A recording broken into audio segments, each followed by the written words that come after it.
Assalamualaikum warahmatullahi wabarakatuh. Selamat pagi anak-anak kelas 5. Hari ini kita akan melanjutkan kembali pembelajaran tema 6, panas dan perpindahannya, subtema 1, suhu dan kalor, dan kita masuk ke pembelajaran kedua. Alangkah baiknya sebelum kita memulai pembelajaran pada pagi hari ini, kita berdoa terlebih dahulu. Baiklah anak-anak kelas 5, pasti kalian pernah meminum teh hangat dan es jeruk.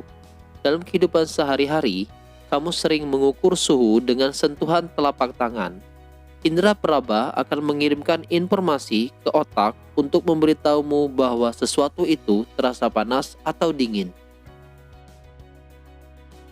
Baiklah anak-anak kelas 5, dapatkah kalian menentukan dengan tepat perbedaan suhu antara dua benda dengan menggunakan indera peraba pada telapak tangan? Anak-anak kelas 5, sekarang kita pelajari tentang perbedaan suhu dan panas. Indera peraba seperti telapak tangan tidak dapat menentukan secara tepat derajat panas dan dingin suatu benda. Tangan hanya dapat memperkirakan panas dan dingin suatu benda. Baiklah anak-anak kelas 5, pernahkah kamu pergi berkemah ke daerah pegunungan? Ketika malam hari, saat kamu berkemah di daerah pegunungan, kamu akan merasakan bahwa cuaca di sekitarmu terasa dingin, sehingga kamu memerlukan jaket tebal untuk menghangatkan tubuhmu. Lain halnya dengan penduduk yang tinggal di dataran tinggi seperti daerah pegunungan.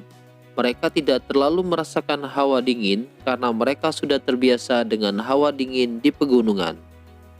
Hal tersebut membuktikan bahwa indera peraba tidak dapat digunakan untuk mengukur derajat panas suatu benda karena setiap orang memiliki perbedaan dalam merasakan suhu di sekitarnya.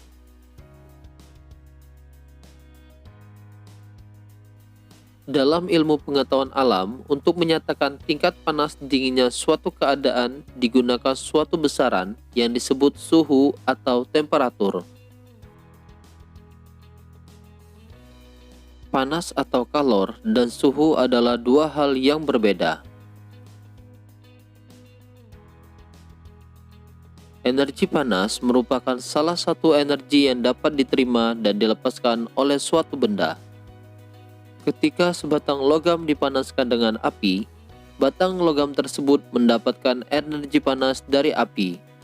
Energi panas membuat batang logam tersebut menjadi panas.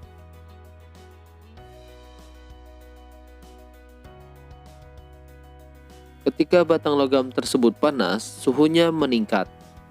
Sedangkan ketika batang logam menjadi dingin, suhunya menurun.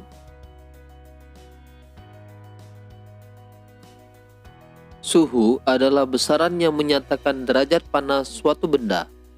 Suhu suatu benda menunjukkan tingkat energi panas benda tersebut. Satuan suhu yang digunakan di Indonesia adalah derajat Celcius. Alat untuk mengukur suhu disebut termometer. Sedangkan satuan panas dinyatakan dalam kalori dan diukur dengan kalorimeter. Baiklah anak kelas 5, berikut ini perbedaan suhu dan panas. Yang pertama, satuan panas adalah kalori. Sedangkan satuan suhu adalah derajat, Celcius, Reaumur, Fahrenheit, dan Kelvin.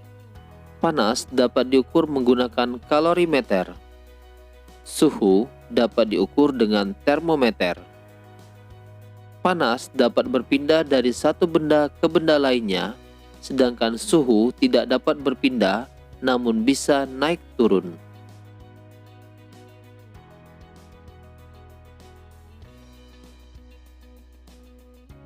Baiklah anak-anak kelas 5, demikian tadi perbedaan suhu dan panas. Sekarang, tahukah kamu tentang gamelan? Untuk mengetahuinya, mari kita lanjutkan pembelajaran kita. Gamelan adalah sekumpulan alat musik tradisional. Setiap alat musik yang ada pada gamelan menghasilkan bunyi yang berbeda. Beberapa alat musik seperti gong dan bonang terbuat dari logam. Dalam pembuatannya, gong dan bonang harus dibentuk dengan cara dipanaskan.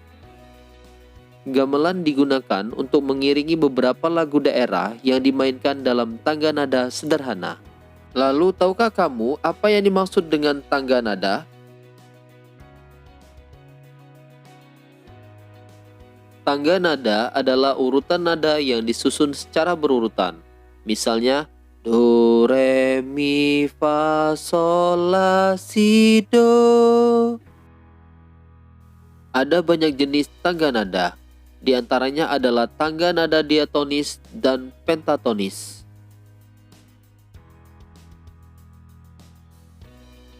Tangga nada diatonis adalah tangga nada yang mempunyai dua jarak nada, yaitu 1,5. Beberapa alat musik seperti piano dan organ memiliki sistem tangga nada diatonis. Pada sistem tangga nada diatonis, dalam satu rangkaian nada terdapat 7 nada pokok.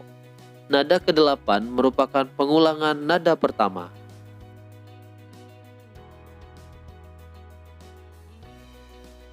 Sedangkan tangga nada pentatonis merupakan jenis tangga nada yang hanya memakai 5 nada pokok. Tangga nada pentatonis dibedakan oleh jarak antar nada serta pilihan nada yang didengar. Berdasarkan nadanya, ada tangga nada pentatonis yang menggunakan tangga nada jenis pelok dan tangga nada jenis slendro. Contoh alat musik yang menggunakan tangga nada jenis pelok dan slendro adalah gamelan Jawa. Selain gamelan Jawa, ada juga gamelan Sunda, Bali, Madura, dan Batak. Tangga nada pelok.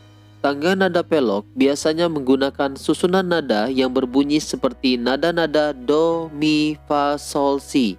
Salah satu lagu daerah yang menggunakan tangga nada ini adalah lagu Gundul Pacul dari Jawa Tengah.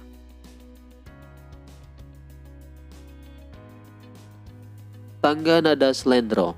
Tangga nada slendro biasanya menggunakan susunan nada yang berbunyi seperti nada-nada do, re, mi, sol, la. Salah satu contoh lagu dengan tangga nada slendro adalah lagu Cublak-Cublak Suweng dari daerah Jawa Tengah. Baiklah anak-anak kelas 5, berikut ini perbedaan tangga nada diatonis dan pentatonis menurut jumlah dan nama nada.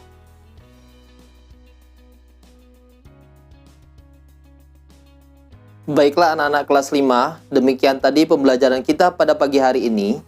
Bapak harap semoga kalian mengerti.